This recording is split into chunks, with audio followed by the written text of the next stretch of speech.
because I'm looking. Let's start again.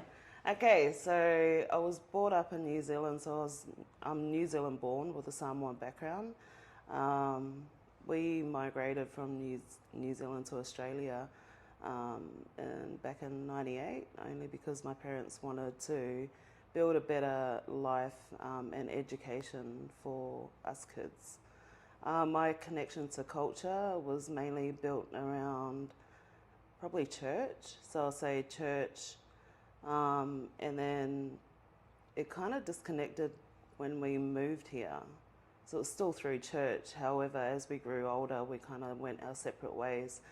So I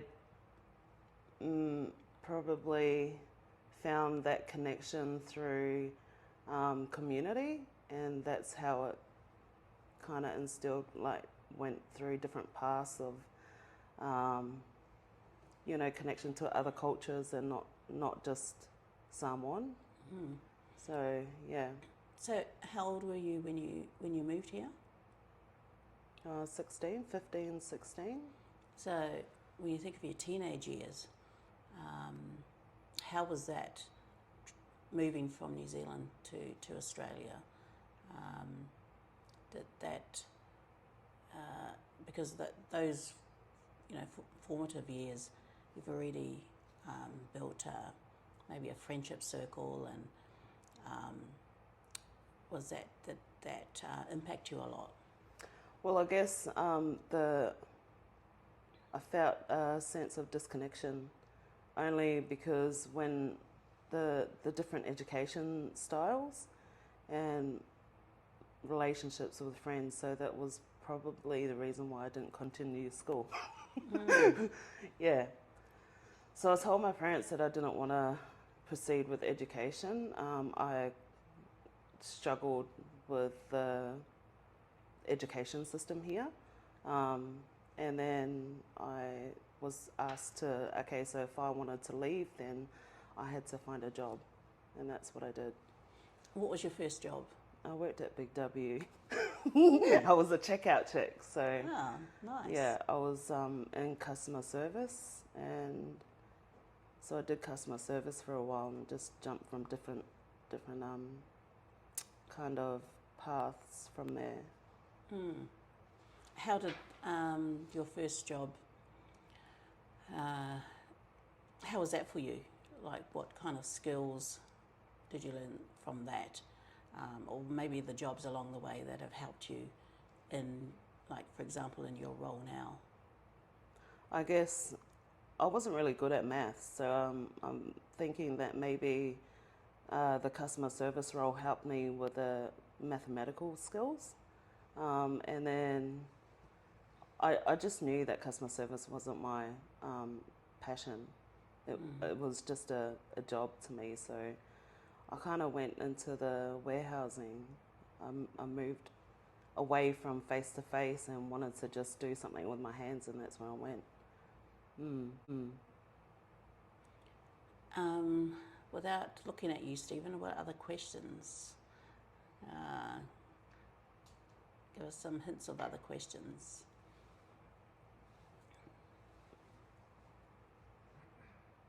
Did you always want to be a leader, or did it happen naturally? Any other one? Next one? No. What's one thing you're proud of that you've done for your community? And how do you stay motivated to keep helping others? Okay, what's one thing that you're proud of since moving here, that you've felt that you've maybe accomplished, or a goal that you've set and thought, yep, I've done that, ticking that off, or something that you're still aiming to do? I find it really hard to talk about myself. And I guess a lot of us mums are pretty much like that. We're so good at elevating others. For me, I think it's more of being a leader in the community and being able to empower and shed some light on the authentic people, the one percenters. So I'm not all about the the popular crew. I'm all about the authentic and trying to unlock the potential that they have. That's awesome. That's great. Fantastic to hear that. How does one become a community leader?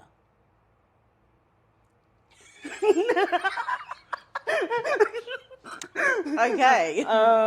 Good Well, how does one, question. before being a community leader, how does one get involved in community things? Or community, how does one get involved in community? What's a great example of that? Oh, that's a tricky question. Oh, playgroup? Or what's another question around that? How does one become a community leader? Or how does one get involved in community and then will lead into the community leader question? Yeah, I Or guess that might lead in. your presence within different organisations, I mean, sometimes it just happens naturally. So for me, it started off as playgroup and then, it kind of dispersed from there. But yeah, Okay. I don't really have an answer for that. And playgroup, is that, what playgroup was that? Like, how did you become involved in playgroup? Oh, so I had a girl, so I took my daughter. I was known, this lady had advertised at the school of this Pacifica playgroup, and I just thought, who is this lady? Anyways, I was curious about it because given that my daughter's like half Australian, half Samoan, I wanted to let her be a part of that. And so she grew up in Pacifica Playgroup at Deception Bay. Yeah. And does the playgroup, who runs the playgroup and, who is it for? You do. Oh, You do. there's a few of us that run the playgroup. Pacifica Playgroup is for 0 to 5 years old. It's open for Pacifica mums. Is it Parents? Yeah, parents, mums, dads, and yeah, it's about. Now I'm rambling. Yeah, that's fine. That's good. Okay. So through the Pacifica Playgroup, that has helped, I guess, instilled a lot of confidence in the things that you do in community, and how that has led you to other community roles. How would you say to someone, if they wanted to get involved in community, what advice would you give them? What advice would you say to who to contact? I'll say contact the leaders of that organisation and just say, hey, look, I'm keen to jump on board to support, or surround yourself with other people or like-minded people. I guess that was my kind of way into the community. And where do you find these like-minded people? Ta-da! Ta-da! There you go. Guys, if you want to get involved in community things, there's the ta-da moment she just gave. Perfect example. So you're with an organisation called Pacifica Families. Yes. Yes, and they run the playgroup? Yes, Pacifica Families run the Pacifica Playgroup based in Deception Bay. It's been ongoing, and it's growing as well. What else should I say? That's great. Okay. So what else would you like to tell us about yourself, or about family, about culture, about connection, about identity? Any advice you would give to other mothers out there, or parents out there that are looking for connection. And especially when, as you mentioned, your daughter is half Australian, half Samoan. So for those parents who have Afakasi children or half caste, like half Islander, half Australian or New Zealander, what advice would you give to those parents that may be challenged or struggling to connect their children with culture? I guess being open, having an open mind and in conversation as well. So it's a lot easier to assume that you're raising a child within the culture, within your household, but sometimes teaching and delivering is not always the case. So I guess surrounding yourself around in a cultural community and giving that exposure to your children. I guess for me it's more, I have an advantage because my parents are there, but it's still like the language barrier, like it's not fluent with my child. However, there are some conversations that go on that she's still trying to scratch her head, like what did she just say, kind of thing. So it's those are like small steps into instilling that cultural aspect within your child. So, mentioning your parents living with you, how has that been? I mean, when I think of our parents living with us or growing up around family, has that been an advantage?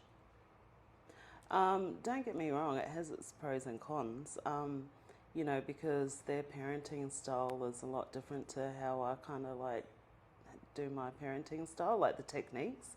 I think over the years they've kind of like, they've gone a lot softer, and certain what was it? Now I've lost my train of thought. Certain things that they do, or disciplinary, acts and stuff, are a lot different to how I would approach a situation. So, can you think of an example of something that they would normally do, and that it would differ the way that you would parent? I can't really pinpoint one at the moment. However, like they still instill that don't eat and stand. Don't walk and eat. Yes. Like sit. If you're gonna eat, sit at the table. Certain things like that. What's the other one? Don't talk with your mouth full. I don't know, something along those lines, or there is a lot of those kind of nuances that Or the don't answer back. I think that was one of the things where my daughter would answer back, kind of thing, the back chat. So it was quite hard. Like she would try and respond with her explanation of something that it was kind of like no, that you just get shut down. It's like you weren't told to speak, kind of thing. So yeah. Very challenging. Yeah. Okay, so before we end our session, any words of advice you'd like to leave with our community of multicultural mums and queens? Maybe be kind. Start off with be kind, Yes, be kind. Be kind to yourself and others. Yeah, that's beautiful. Well, thank you, Felinga, for sharing with us today. I'm sure we will hear more from you in the next, future episodes. But for our first podcast, I think you did pretty well. Whawhitai lava. Yeah, whawhitai tofa. Okay, so now it's your turn. So, yeah, how long was that? 19 minutes. Okay, that's not Really? too bad. But